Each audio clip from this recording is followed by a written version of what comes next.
is up high. Wow. Okay. Out of all my basses, I expected this one to actually have the best tuning keys, but this one straight up broke. These are labeled as Grovers on the back, but I don't know. I can't find them online at all. This may have been something specifically made for the Schecter Session series. So I'm having to replace these right now because I can't find a single that matches the rest of them. So that should tell you a little something. Just because it's name branded doesn't make it better than the rest. So about to change these. I'm going to film some of the process. Let's see what I can get on camera.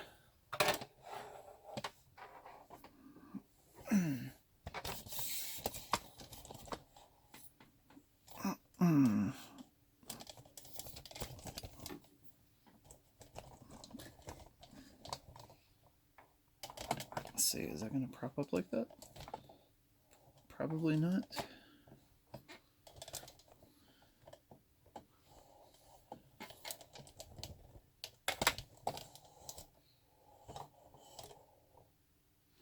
Cool. Alright, here we go. So first, loosen your strings.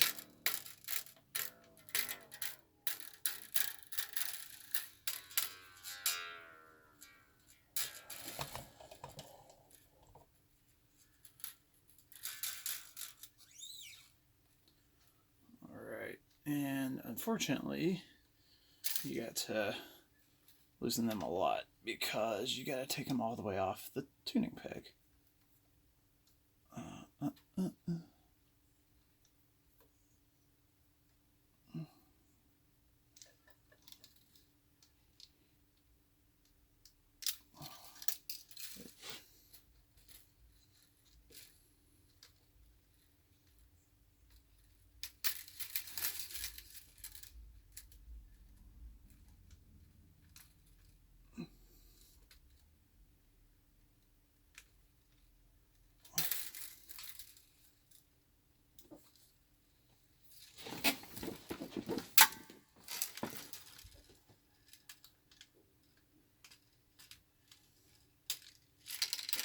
Alright. Wrench. Tighten up this main front facing nut.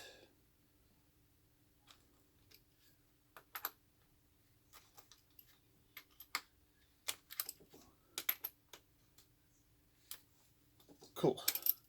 Once those are loosened, you should be able to hand remove these parts. So then there's this piece and a washer, and then the main part, which loosens with a screw in the back.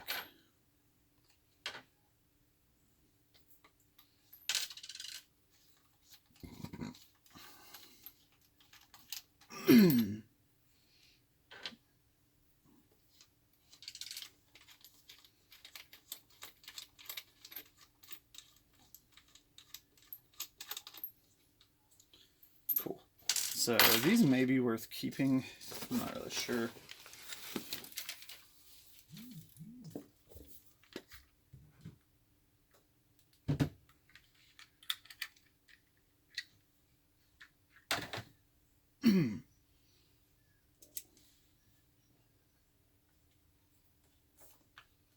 Screw removed. Done.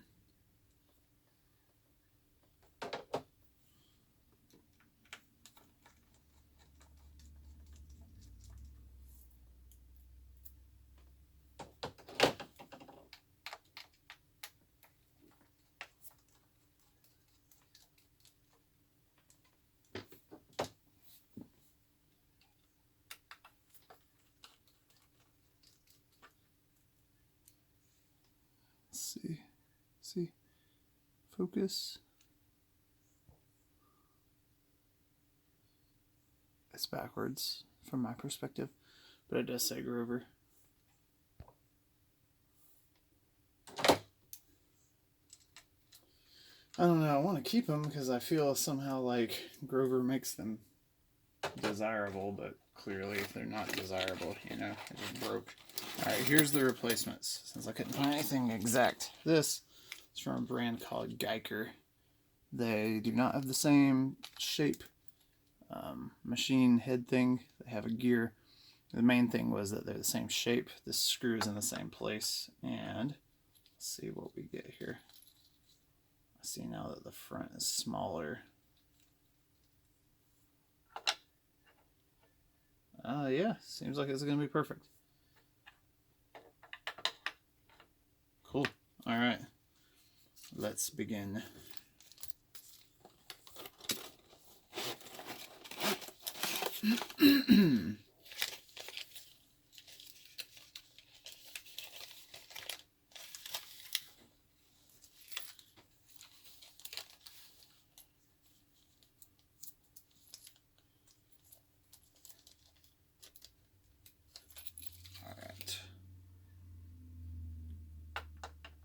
Oops. I gotta do it this way. These are definitely different for sure, but not dramatically.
Cool. Seems good so far. So yeah, like if a cheap Chinese brand is made to the same dimensions as something that's branded like Grover, that should theoretically send up a signal. Not that this is a terrible thing, but it should probably tell you that the Grover one may be made in the same factory. Because these things aren't exactly standard by any means. So I wouldn't expect them to be the same size unless they're made in the same place. Now, there should really only be a couple of different sizes for tuning machines, but still, it's interesting to say the least.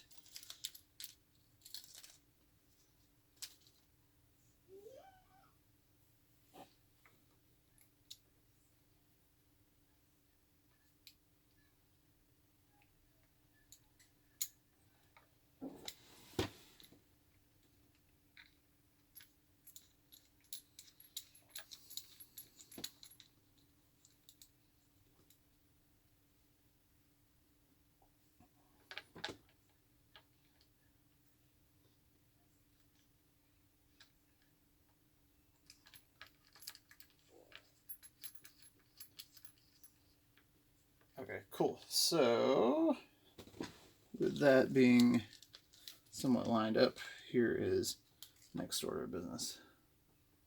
Put in the screw, but as I've learned, you don't need to tighten this up all the way yet. So do it like that.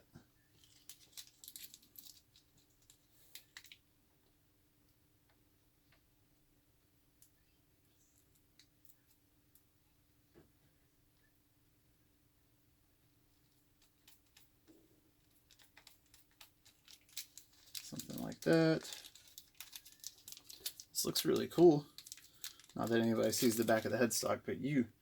But you'll appreciate it, right? If you were to use these Guyker ones can be purchased on Amazon. They are like a fourth or a fifth of the cost of some of the big brands like Hipshot and Grover and Schaller and Spurzl and all of them. These are the best ones that I've had experience with purchasing aftermarket. Grovers with guitar I really enjoyed, and I had a lot of good experiences with them, but the Grover ones that were on this bass were not so great. So look at how cool that looks. They look like hip shots, kind of, and then from the front it looks like this instead. So definitely a different kind of look. So before I tighten the screws in the back, I am going to tighten these nuts on the front.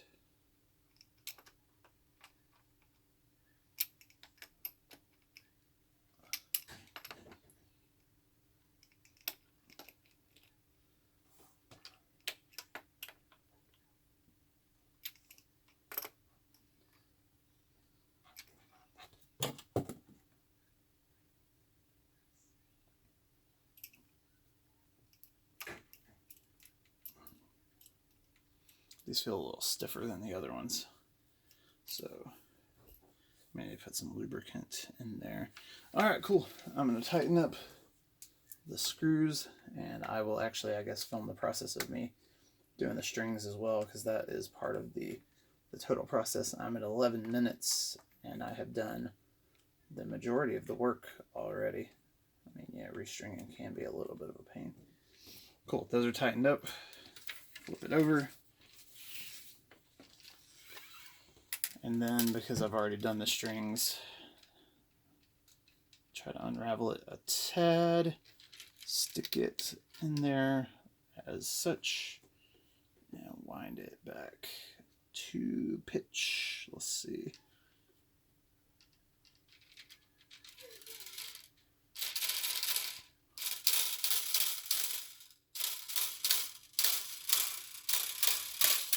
Cool. It's at least tight. E string.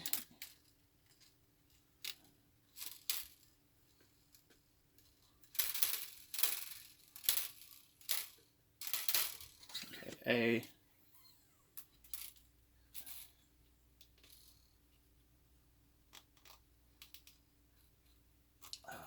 Line this up to where the kink is in the right place.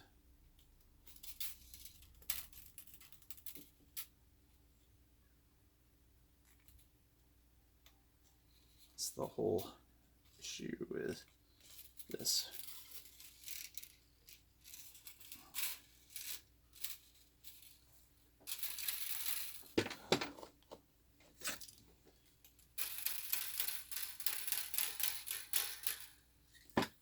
Cool. And G.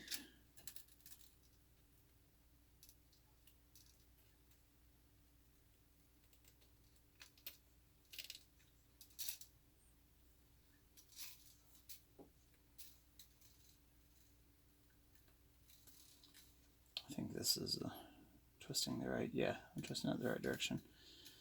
I haven't restrung this bass in a while. Also, if I haven't had this in a great camera shot, I apologize. I don't have good camera equipment to, set up. And then I have the D string from when I broke the tuning machine right here. Looped it up. When it happened, I thought I broke a string, but I broke a tuning peg, which is highly unusual. Let me see if I can reach here. Got it.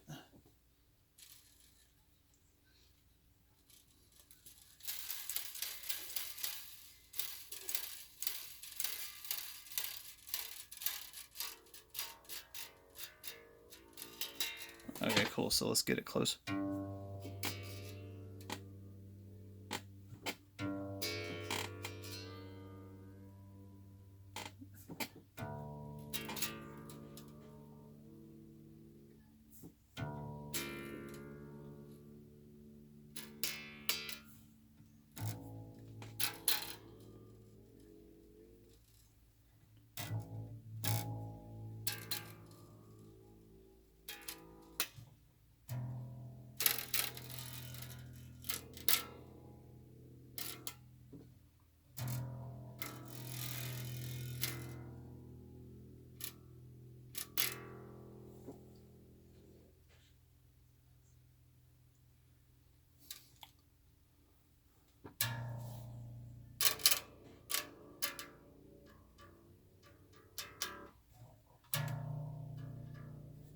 Cool. So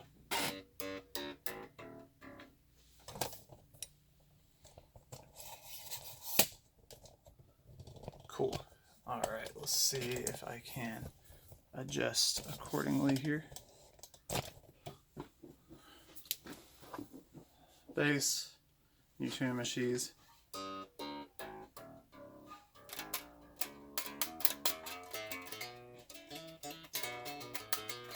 Cool. We are up and running. These are a little tight and tuning, but I guess the fact that they're open gear is cool because I can tell if the gear is wearing down.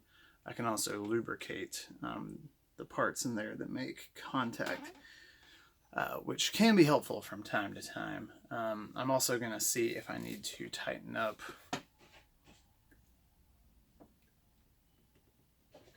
either the front part of a couple of these or something, because they're slightly moving. So I don't think it's the screw on the back. I think it's the front. So get that tightened up. And yeah, I mean, unintentionally customize this bass. Coming up pretty soon, I'm going to compare these Nordstrand Zen blades with Aguilar DCB pickups as well. So stay tuned for that.